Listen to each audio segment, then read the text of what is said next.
बिस्मिल्लाहिर्रहमानिर्रहीम। अस्सलाम वालेकुम नादरीन, आप यूट्यूब चैनल देख रहे हैं। मैं इमरान खान हूँ। नादरीन, इमरान खान साहब को एक मरतबा फिर रात के पिम्स अस्पताल में लाया गया और उनकी आंख के अंदर एक इंजेक्शन और लगाया गया। ये चौथी मरतबा इमरान खान साहब को अस्पताल लाया गया है, लेकिन एक मरतबा भी उनकी फैमिली को उनसे नहीं मिलने दिया गया। पाकिस्तान तहरीक इंसाफ इसके ऊपर प्रोटेस्ट कर रही है। इमरान खान साहब की बहनें आज, क्योंकि मंगल का दिन था, वो अपने भाई को मिलने के लिए भी जेल गए, लेकिन वहाँ पे मुलाकात भी नहीं करवाई गई। अब ये एक बड़ी नॉर्मल चीज़ है कि इमरान खान किसी को दिखाई नहीं देगा, इमरान खान किसी को सुनाई नहीं देगा। ये मिलिट्री एस्टेब्लिशमेंट या आसिम मुनीर साहब की ज़िद है कि मैं इमरान खान को नहीं छोड़ूंगा और मैं निशान इबरत बनाऊंगा। इमरान खान को तोड़ना, उसे झुका हुआ देखना, उसे कमज़ोर देखना, उससे माफ़ी मंगवाना, ये आसिम मुनीर साहब की ख्वाहिश है। अल्लाह रब्बुल इज़्ज़त किसी को इतनी अना ना दे या इस लेवल तक कोई ना जाए कि उसको ये सारा कुछ करना पड़े। बहरहाल ये वक्त भी गुजर जाएगा। इमरान खान साहब को जेल से निकालकर पिम्स अस्पताल पहुंचाया गया और उनकी आंख में एक और इंजेक्शन लगाया गया। इस पे जो सरकार है, सरकारी तौर पे अस्पताल की जानिब से एक छोटा सा बयान भी जारी कर दिया गया कि इमरान खान साहब आए थे, वो स्टेबल थे, 74 साल उनकी उम्र है, ये उनका नाम है, ये उनके वालिद का नाम है, और उनसे इजाज़त लेके उनकी आंख का ट्रीटमेंट किया गया, एक इंजेक्शन और लगा दिया गया है। उनको डॉक्यूमेंट दे दिए गए और ये कहा गया कि जनाब अब दोबारा ये चीज़ें आपने करनी है और दोबारा आप फॉलो अप आपका किया जाएगा। अब 4 मरतबा इमरान खान साहब के इंजेक्शन हो गए। उनकी आंख में कितना फ़र्क पड़ा, इसके बारे में बताने से पहले मैं आपको बताऊं कि एक जर्नलिस्ट हैं मोहम्मद ज़रीफ़, इन्होंने ये खबर ब्रेक की थी सुबह सुबह। बाद में बैरिस्टर गौहर ने कहा कि जी उनको इन्फॉर्म किया गया, तो बैरिस्टर गौहर को सारा कुछ होने के बाद इन्फॉर्म किया गया, पहले नहीं बताया गया। और इन्फॉर्म भी क्या किया गया, वो एक प्रेस रिलीज़ जारी कर दी जाती है, वही हर एक को भेज दी जाती है, तो मे भी बैरिस्टर गौहर को वही भेजा गया हो। लेकिन इमरान खान की फैमिली को आगाह नहीं किया गया, ना ही उन्हें इमरान खान साहब के ट्रीटमेंट के दौरान इमरान खान साहब के करीब बैठने की या वहाँ पे आने की इजाज़त दी गई, और ना ही इमरान खान साहब की उनकी फैमिली से मुलाकात की गई। ये जो सहाफ़ी हैं मोहम्मद ज़रीफ़, इन्होंने सुबह के वक्त ये खबर ब्रेक की थी, लेकिन इन्होंने साथ में 3 चीज़ें बताई हैं इमरान खान साहब की आंख के बारे में और उनकी सेहत के बारे में। अब ये 3 चीज़ों का इन्होंने दावा किया। इन्होंने कहा जी इमरान खान साहब पहले से कमज़ोर हैं जब वहाँ पे उनका मुआयना किया गया। नंबर 2, उनके दांतों में भी तकलीफ़ है। नंबर 3, उनकी बिनाई मज़ीद कम हो गई है। यानी पहले इमरान खान साहब की बिनाई, दाई आंख से उनको नज़र आना बंद हो गया था, वो ख़त्म हो गई थी। फिर इमरान खान साहब बार बार ये कहते रहे, वो सुप्रिटेंडेंट ऑफ जेल मान ही नहीं रहा था। आसिम मुनीर साहब को भी पता था, सबको पता था। लेकिन जब ये हो गया कि आंख बिल्कुल ख़त्म हो गई है, तो फिर उनको अस्पताल पहुंचाया गया। जब पहला इंजेक्शन लगा तो 15% इमरान खान साहब की बिनाई वापस आई थी। अब 15% विजन क्या होता है, ज़रा आप अपने मोबाइल फ़ोन पे गूगल सर्च करके देख लें कि अगर 15% किसी का विजन है तो वो कितना है। वो आप चीज़ को पहचान भी नहीं पाएंगे, आप बंदे का चेहरा भी नहीं पहचान पाएंगे। तो ये इमरान खान साहब का 15% विजन वापस आया था। अब ये दावा किया जा रहा है कि उनकी आंख की बिनाई मज़ीद ख़राब हो गई है। ये बड़ा अलार्मिंग है। इससे पहले इमरान खान साहब से जब एक मुलाकात करने का अदालती हुक्म पर मौका मिला बैरिस्टर सलमान सफदर को, तो उन्होंने इमरान खान साहब की बहनों को क्या बताया। इसमें अलीमा खानम जो इमरान खान की बहन है, उन्होंने स्टेटमेंट देते हुए कहा कि सलमान सफदर ने हमें बताया था कि इमरान खान की आंख की हालत मज़ीद ख़राब है, और ये भी बताया था कि इमरान खान ने कहा कि तुम मेरे सामने बैठे हो, मैं तुम्हें पहचान नहीं पा रहा, देख नहीं पा रहा। ये इमरान खान साहब की जो दाईं आंख है उसकी हालत यहाँ तक पहुँच गई है। फिर इमरान खान की बहनों ने कहा कि हम 2.5 माह से एक ही मुतालबा कर रहे हैं कि इमरान खान का शिफा इंटरनेशनल अस्पताल से चेकअप करवा दें। अगर आपने इमरान खान के साथ कुछ गलत नहीं किया और कुछ छुपाने की कोशिश नहीं कर रहे तो फैमिली और ज़ाती मुआलिजीन की मौजूदगी में चेकअप करवा दें। माहिरीन कहते हैं कि इमरान खान को कुछ दिया जा सकता है जिसकी वजह से क्लॉटिंग हुई है। इमरान खान एक सेहतमंद आदमी है, वर्जिश करने वाला आदमी है। ऐसे आदमी के साथ इस लेवल का ख़राबी हो जाना, उनकी क्लॉट्स बनना शुरू हो जाना ब्लड में, ये बहुत गैर मुतवक्के बात है।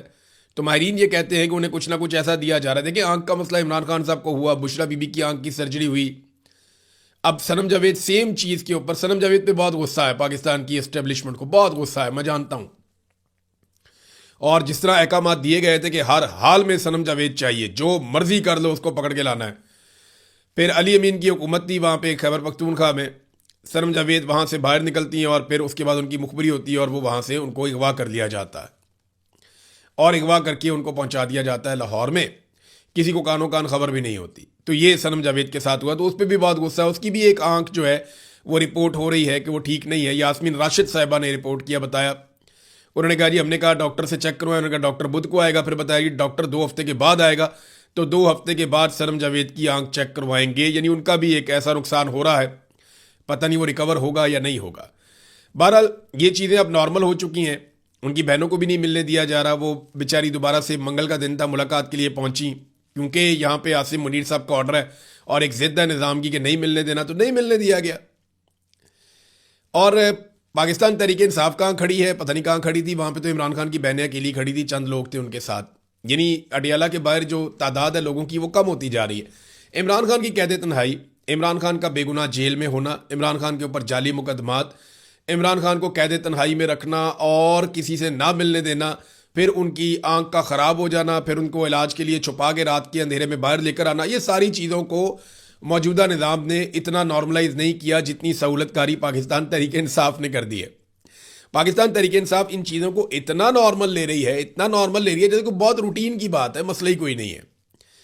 यानी नवाज शरीफ का मुझे याद है कि छोटा सा कोई मामला हो जाता था ना, कोई झूठ भी बोल देता था डॉक्टर, तो पाकिस्तान के अंदर मीडिया के ऊपर आग लग जाती थी, हर तरफ रोला पड़ जाता था। हर 10 मिनट के बाद एक प्रेस कॉन्फ्रेंस होती थी, हर तरफ लोग निकल आते थे, रोला डाल देते थे। और पाकिस्तान का सबसे मकबूल लीडर यानी इमरान खान के पास मकबूलियत की वो मिराज है इस वक्त पाकिस्तान में, जिसका नवाज शरीफ सारी ज़िंदगी कभी सोच भी नहीं सकते थे। यानी नवाज शरीफ का ख्वाब, किसी भी लीडर का ख्वाब होता है कि वो इस लेवल का मकबूल हो जाए, तो इमरान खान साहब इतने मकबूल हो गए, लेकिन आज कोई भी उनकी पॉलिटिकल पार्टी में से उनके लिए उठने को तैयार नहीं है। पीटीआई ने सुहेल अफरीदी से शिकवा शुरू कर दिया है। सुहेल अफरीदी वज़ीर आला खैबर पख्तूनख्वा, पाकिस्तान तहरीक इंसाफ के चेयरमैन इमरान खान साहब जो हैं उन्होंने बनाया था, और ये सोच कर बनाया था कि नौजवान हैं, निकलेंगे, काम करेंगे, जोर लगाएंगे, स्ट्रीट मूवमेंट बनाएंगे, एक मोमेंटम कायम करेंगे, जो अली अमीन गंडापुर उस वक्त नहीं कर पा रहे थे। लोग उनके बहुत खिलाफ हो गए थे, मायूसी बहुत फैल गई थी। तो अब जो है अहमद खान न्याजी, जो इमरान खान साहब के अजीज़ हैं, रिश्तेदार हैं, उनकी सिक्योरिटी के मामला को देखते थे और इमरान खान के बहुत करीबी भी हैं। इनको कोई लालच वालच नहीं होगा इमरान खान से, इन्होंने कौन सा कोई मिनिस्टर बन जाना है या कोई और काम करने हैं, ये सिर्फ इमरान खान की सिक्योरिटी किया करेंगे। पहले भी वही करते थे, वो रिश्तेदारी के चक्कर में साथ हैं। उन्होंने कहा जी हम 6 महीने से सुहेल अफरीदी से पूछ रहे हैं कि हमें इमरान खान की रिहाई का रोड मैप दे दें, लेकिन उन्होंने इमरान खान को फुटबॉल बना लिया है।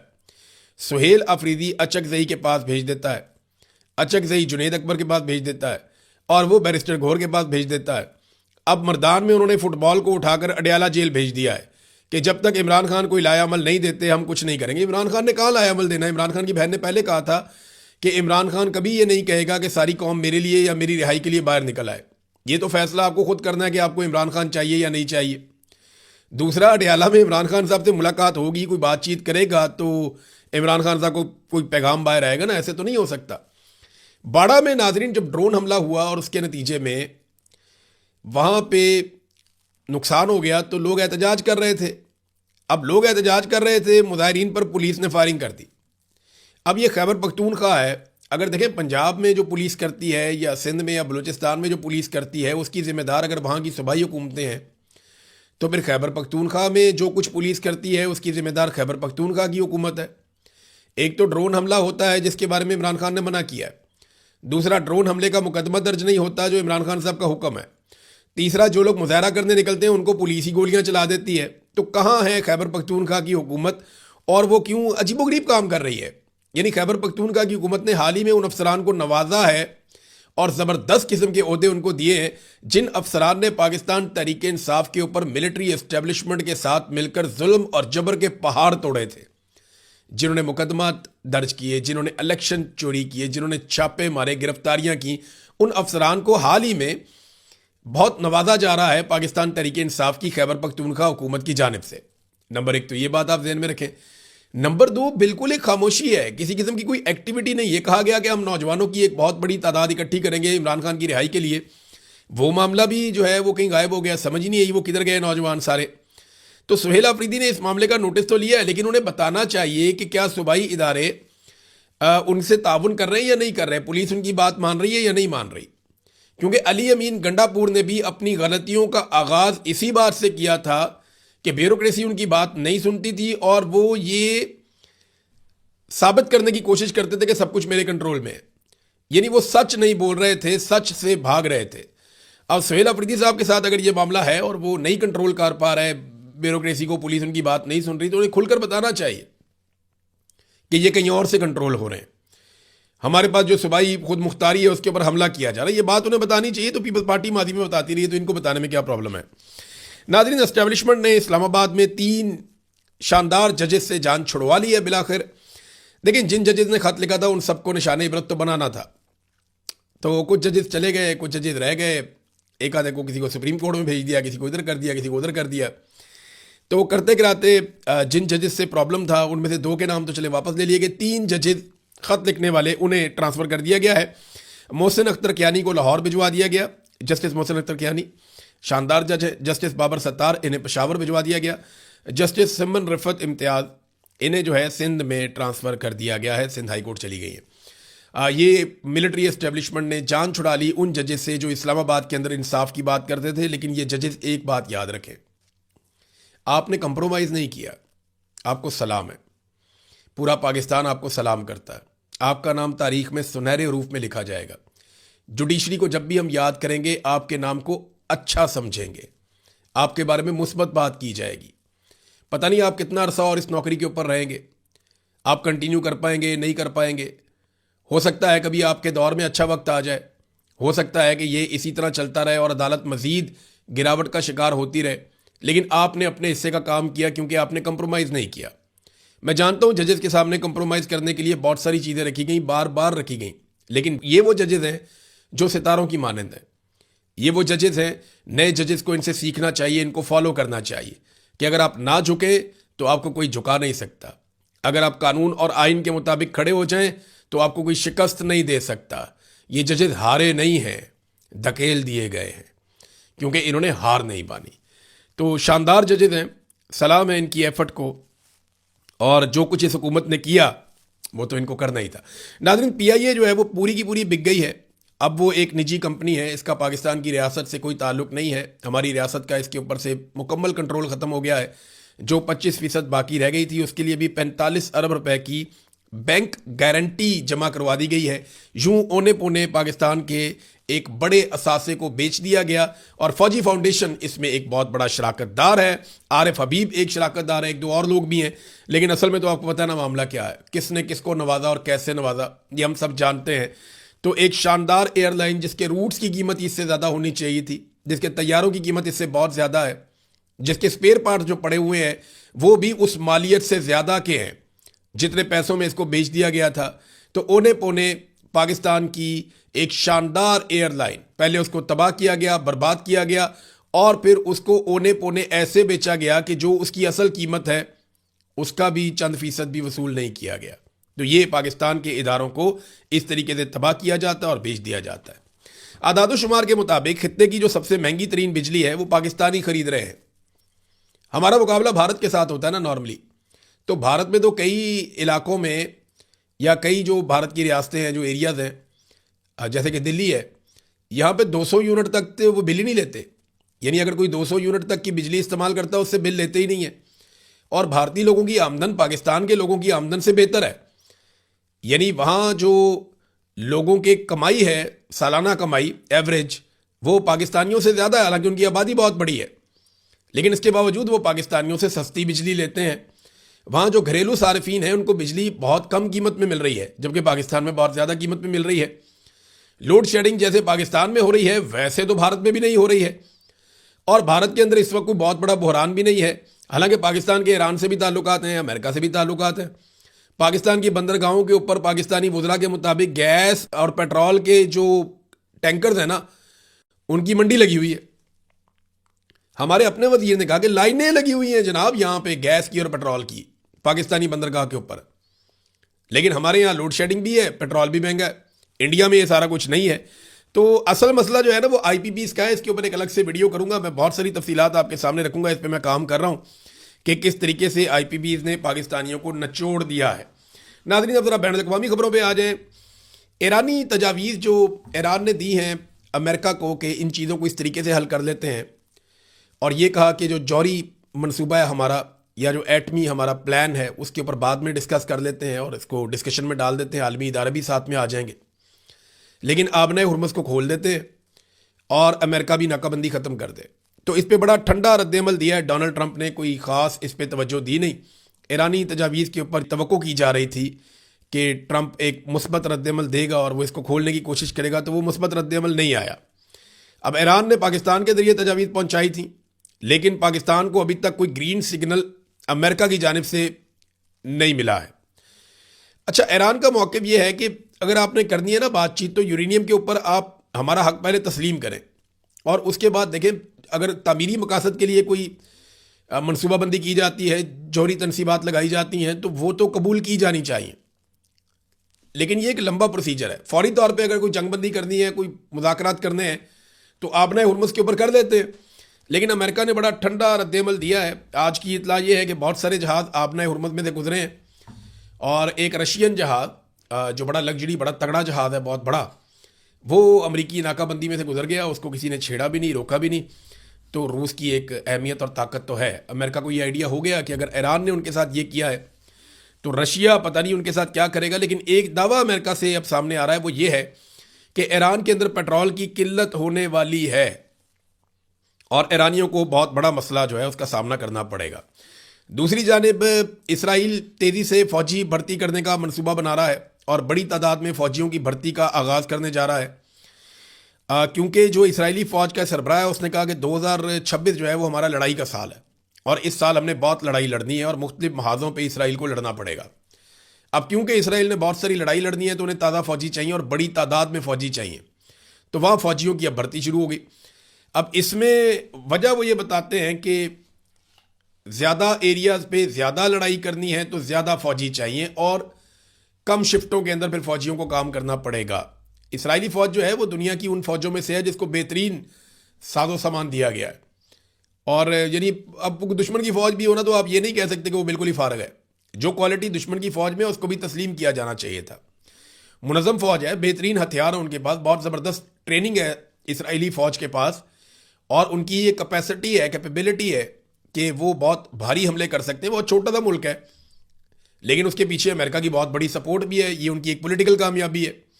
तो जब अमेरिकन सपोर्ट उसके साथ मिलती है तो वो बड़े दलेर हो जाते हैं। उन्होंने बहुत हमले किए हैं, बहुत सारे मुल्कों पे हमले किए, अपने से बड़े ममालिक, ताकतवर ममालिक, उनके ऊपर अटैक किए।